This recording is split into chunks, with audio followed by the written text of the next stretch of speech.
One day, there will be a day where you no longer seek whatever your addiction is. Whether it's TV or food or drugs or alcohol or work, there will be a day where you no longer feel attached to it. And that day is your soul's birthright. It is the journey that we are all on, and it is a stage in that journey. And it's a stage that you may not have reached yet. That said, it is guaranteed for you. And it's important to have faith that that day will come, that that day is possible, and that that day is in your future, whether it's in this lifetime or in a future lifetime. Many people identify with simply being an addict or with whatever non-optimal behaviors or tendencies that they experience and exhibit. They create an identity around it. Like, I'm just a depressed person, and that's just who I'll always be. Or I'm an addict, and that's who I'll always be. Or I'm a worrywart, and that's who I'll always be. The limitation of those identities is that they end up becoming self-fulfilling prophecies. It's sort of like the placebo effect or the nocebo effect, where if we think something, it becomes true. Those identities have the same effect. As soon as we identify with being an addict or with being a depressed person, we become more likely to remain an addict and to remain depressed. Because at subconscious levels of our system, we, in a way, prove ourselves right. So if we believe that we're an addict, we're going to have behaviors and emotions that support the addictive process. If we believe that we're depressed, we're going to exhibit behaviors and emotions that support the depression process. And so learning to free yourself from your own self-image of being an addict or a depressed person or a person that simply has these problems, and being able to see a different future for yourself, a future where you look at that substance or you look at that activity, whether it's porn or sex or any type of addiction, or you look at that or watching TV,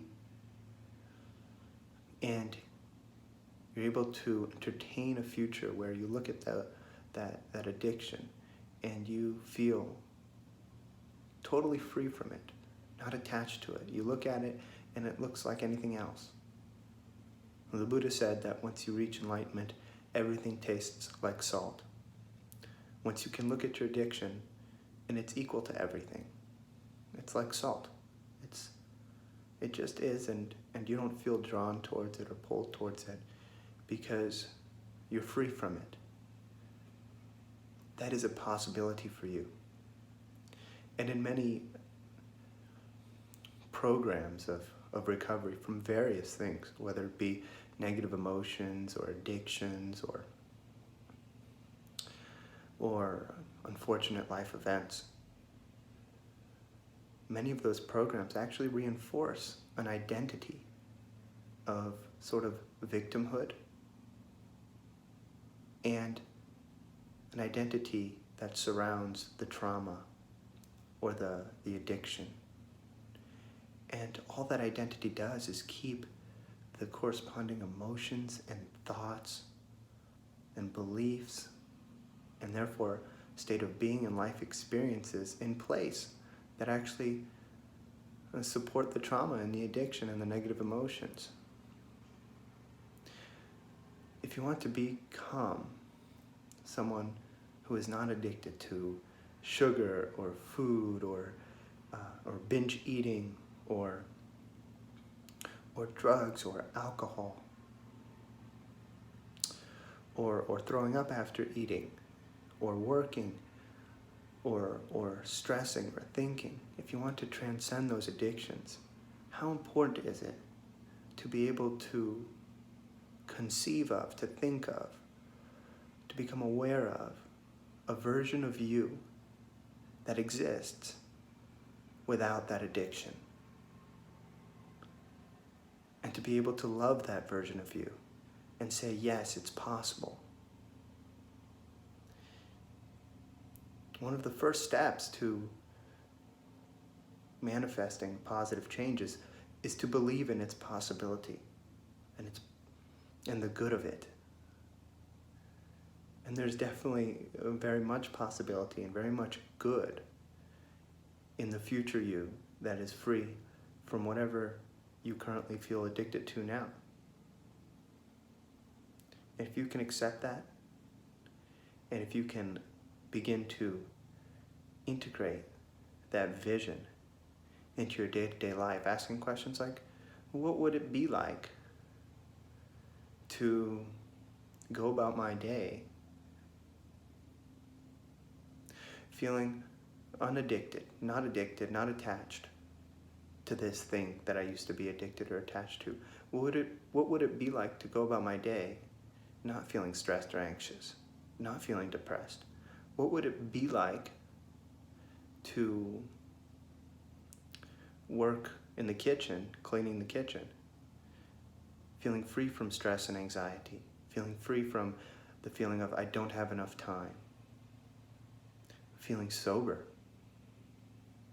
Once you begin answering those questions, you're laying down the neural pathways that in a way support the experience. You're also challenging the status quo in your system, in your thoughts and emotions that have held in place the identity of being an addict. Therefore, in that process, you are creating change.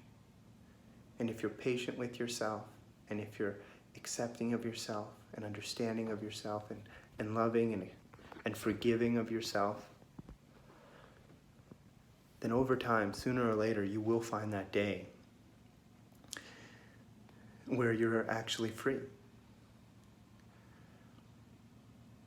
And that love and that patience and that self-acceptance is really very important and something that's counterintuitive that, in my experience, I've seen have great effect, is to, when you participate in whatever addiction you have, whether it's stress or emotional eating or throwing up after eating or drugs or alcohol or pornography, before, during, and after you do it, it's to love yourself, to accept yourself, to forgive yourself, to be understanding with yourself, to allow yourself to go through the process without judging yourself. We have been so conditioned by society to sort of whip ourselves on the back, to punish ourselves when we do something that is supposedly bad or wrong. And unfortunately, this process of punishing ourselves and judging ourselves doesn't actually help us transcend those processes, those addictions. In fact, it kind of keeps us stuck in them. And when we flip that around, turn it on its head, and start to actually love ourselves while smoking a cigarette or eating too much, we actually begin to shine the light on ourselves, on our process as we do it. And gradually, that light will turn into understanding, and that understanding will turn into a transcendence of the whole process. And truly, when we're in pain and we judge ourselves and we feel badly about ourselves, what do we go to first? The addiction that brings us relief from that, from our pain. Because that's what an addiction is. It's something that distracts us from our pain. It's something that brings us relief from our pain. It's something that helps us feel like everything's okay. So what happens when we start to provide that for ourselves without waiting for something else outside of us to give us that love? When we start accepting ourselves as we are, even while we're participating in the addiction. Soon, we'll feel so okay, so self-accepted, so much self-love that we won't be seeking an addiction to bring up those feelings. And we'll know that, hey, that addiction is a pretty roundabout way to feel self-acceptance. And that there's a much more direct path, and that is just to resonate with self-love, self-acceptance, self-forgiveness within ourselves. And when we can accept, when we can identify and accept that at some level of our system, we're really not loving ourselves. We're not accepting ourselves. We're not forgiving ourselves. When we can become aware of those parts, every little element of that we become aware of in ourselves is an opportunity to experience a new life, a new reality where we love, accept, and forgive ourselves that much more. And so I ask you, what would it be like to love, accept, understand, and forgive yourself that much more right now? Can you do it? Can you love, accept, and forgive yourself just a little bit more right now as a result of having watched this video and learned some information that leads to such feelings? How wonderful that you took the time to love yourself. Does that open your heart a bit? Can you focus on your chest and feel an expansion there? And if you can't, can you love that you can't? Can you love yourself for just being here, investing in yourself in a way that leads to more compassion, more understanding, and in a way that helps the planet? Because when you help yourself in this way, when you help yourself in alignment with love and positive intention and in alignment with the highest and best good of yourself, when you help yourself in this way, you help the planet.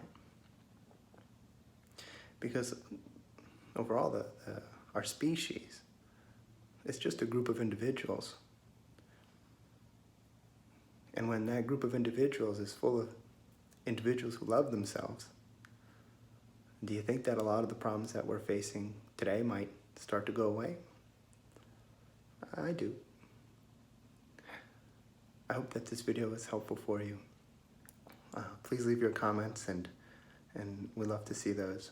And I'd be happy to respond to those. Have a great day.